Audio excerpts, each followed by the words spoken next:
నమస్కారం. 2025 జూన్ 21న అంటే 11వ అంతర్జాతీయ యోగా దినోత్సవం రోజున భారతదేశంలో జరిగిన వేడుకల గురించి ఈరోజు కొంచెం లోతుగా చూద్దాం. ఆ అవును. మన దగ్గర కొన్ని వార్తా కథనాలు, రిపోర్ట్స్ ఉన్నాయి. వాటిల్లోంచి ముఖ్య విషయాలు, ఆసక్తికరమైన అంశాలే ఉన్నాయో చూద్దాం. తప్పకుండా. అంటే దేశవ్యాప్తంగా జరిగిన వేడుకల స్థాయి ఎలా ఉంది, ఈ ఏడాది థీమ్ ఏంటి, దాని వెనుక ఉద్దేశ్యమేంటి? అలాగే ప్రత్యేక కార్యక్రమాలు. అవును, ముఖ్యమైన కార్యక్రమాలు, ప్రపంచస్థాయి ప్రయత్నాలు, ఇంకా స్థానికంగా జరిగినవి, మరి ఒక చిన్న వివాదం కూడా ఉంది. వీటి గురించి మాట్లాడుకుందాం. సరే, ముందుగా ఈ వేడుకలు ఎంత పెద్ద ఎత్తున జరిగాయో చూస్తే నిజంగా ఆశ్చర్యం వేస్తోంది. మ్మ్, వేల మంది పార్కులు, బీచ్లలోనే కాదు, నౌకాదళ నౌకలపై, చివరికి సియాచిన్ గ్లేషియర్ పైన కూడా యోగా చేశారంటే వినడానికి ఆశ్చర్యంగా ఉంది కదా. అవును కదా. ఎంత తీవ్రమైన పరిస్థితులుంటాయో అక్కడ. లక్నోలోని రూమీ దర్వాజా లాంటి చారిత్రక ప్రదేశంలో ఆసనాలు వేయడం అంటే యోగాని సంస్కృతితో ఎలా కలుపుతున్నారో చూపిస్తోంది. నిజమే. ఈ సంవత్సరం థీమ్ కూడా చూడండి, ఒకే భూమి ఒకే ఆరోగ్యం కోసం యోగా అని. ఇది కేవలం మన ఆరోగ్యం గురించే కాదు. అవును, ప్రపంచ ఐక్యత, గ్రహశ్రేయస్సు వీటిని కూడా నొక్కి చెబుతున్నట్టుంది. కరెక్ట్. ముఖ్యంగా ఈ యోగా సంగమం కార్యక్రమం ద్వారా భారతదేశంలో 1,00,000కు పైగా ప్రదేశాలలో ఒకేసారి యోగా సెషన్స్ నిర్వహించడం. అది పెద్ద విషయం. 1,00,000 ప్రదేశాలా? అవును, దానికోసం ప్రత్యేకంగా ఒక రిజిస్ట్రేషన్ పోర్టల్ కూడా పెట్టారు. అంటే టెక్నాలజీని కూడా బాగా వాడుకున్నారన్నమాట. ఆసక్తికరంగా ఉంది. మరి కొన్ని ప్రత్యేక కార్యక్రమాలు, వాటి ఉద్దేశాల గురించి కాస్త చెప్తారా? చెప్పొచ్చు. ఢిల్లీలో all India institute of Ayurveda వాళ్ళు అయ్యంగార్ యోగా వర్క్షాప్లు నిర్వహించారు. అయ్యంగార్ యోగా అంటే ఆసనాల్లో ఖచ్చితత్వం, శరీరం ఎలా అమరి ఉండాలి అనే దానిపై ఎక్కువ దృష్టి పెట్టే పద్ధతనమాట. ఇవి ముఖ్యంగా థెరప్యూటిక్ వెల్నెస్ మీద దృష్టి పెట్టాయి. అంటే అనారోగ్యాల నివారణ, చికిత్సలో యోగా పాత్ర లాంటిదా? అవును, కేవలం వ్యాయామంలా కాకుండా ఆరోగ్యాన్ని మెరుగుపర్చడంలో, కొన్ని సమస్యల నుంచి కోలుకోవడంలో ఎలా సహాయపడుతుందనే దానిపై. అలాగే హర్యానాలో చూడండి, అక్కడేం జరిగింది?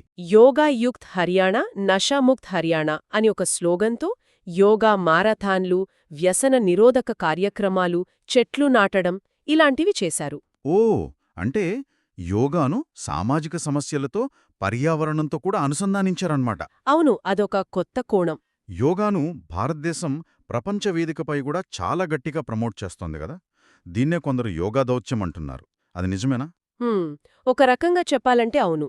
ఇది భారతదేశం యొక్క సాఫ్ట్ పవర్ ప్రదర్శనలో ఒక భాగం అనుకోవచ్చు. అంటే ఎలా?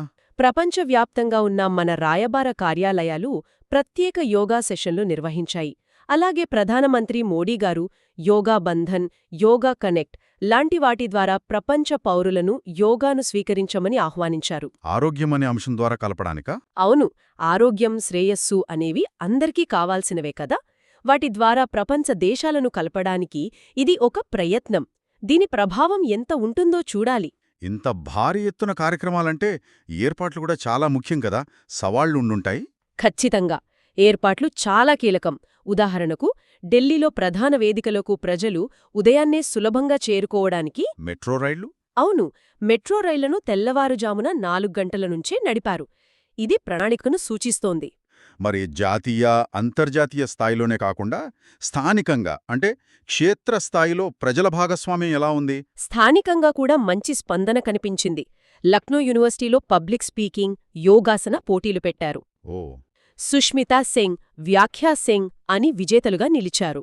అలాగే బెలగావిలోని MLIRC కేంద్రంలో అంటే Maratha light infantry regimental centre.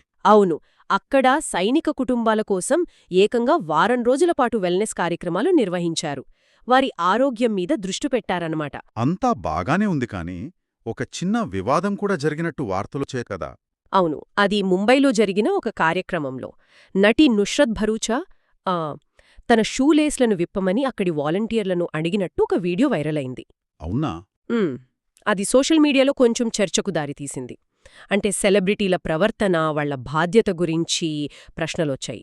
సరే, మొత్తం మీద ఈ యోగా దినోత్సవ వేడుకల నుంచి మనం ఏం గమనించవచ్చు? దీని వెనుక ఉన్న ఆలోచన ఏంటి? ఇక్కడొక ఆసక్తికరమైన ప్రశ్న వస్తుంది చూడండి. ఈ వేడుకలు కేవలం వ్యక్తిగత ఆరోగ్యం, శ్రేయస్సుకే పరిమితమా? లేక లేక ఇది భారతదేశ సాంస్కృతిక వారసత్వాన్ని ప్రపంచానికి చూపించడానికి, జాతీయ ఐక్యతను పెంచడానికి, అంతర్జాతీయంగా ఒక దౌత్య సాధనంగా ఉపయోగపడటానికి ఎక్కువ ప్రాధాన్యత ఇస్తున్నాయా? ఆ రెండిటి మధ్య సమతుల్యత ఎలా ఉందనేది ప్రశ్న అన్నమాట. అవును. యోగా యొక్క ఈ రకరకాల పాత్రల మధ్య సమతుల్యత ఎలా సాధిస్తున్నారు అనేది కొంచెం ఆలోచించాల్సిన విషయం.